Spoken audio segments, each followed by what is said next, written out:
कई हजार साल पहले की बात है।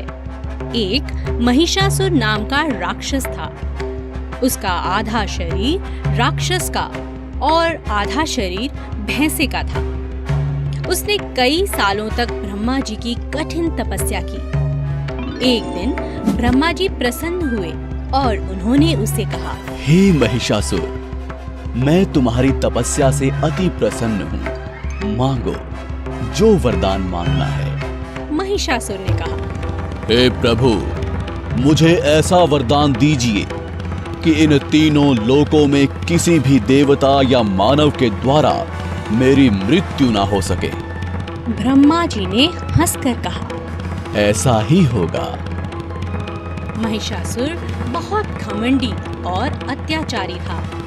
उसने देवताओं पर आक्रमण किया। उन्हें युद्ध में हराकर उसने उनके क्षेत्र पर कब्जा कर लिया। सभी देवता महिषासुर के उत्पात से बहुत परेशान हो गए। वे सभी मिलकर ब्रह्मा जी, शंकर जी और विष्णु जी की शरण में गए। सभी देवताओं ने मिलकर एक सभा में इसका उपाय ढूंढने का प्रयास किया। श्री ब्रह्मा, विष्णु और महेश जी ने एक तेज प्रकाश पुंज से एक सुंदर देवी का निर्माण किया। इसी देवी को सारी दुनिया आदि शक्ति माँ दुर्गा के नाम से जानती है। सभी देवताओं ने माँ दुर्गा को सभी प्रकार के अस्त्र शस्त्र से सुसज्जित किया। शंख चक्र, गदा, त्रिशूल, धनुष बाण इत्यादि अस्त्रों को धारण कर वे महिषासुर की नगरी की ओर चल पड़ी। जब महिषासुर को उनके बारे में सूचना मिली तब वह उनसे मिलने के लिए वह ललायत हो गया। महिषासुर ने देवी के सामने विवाह का प्रस्ताव रखा। माँ दुर्गा ने कहा,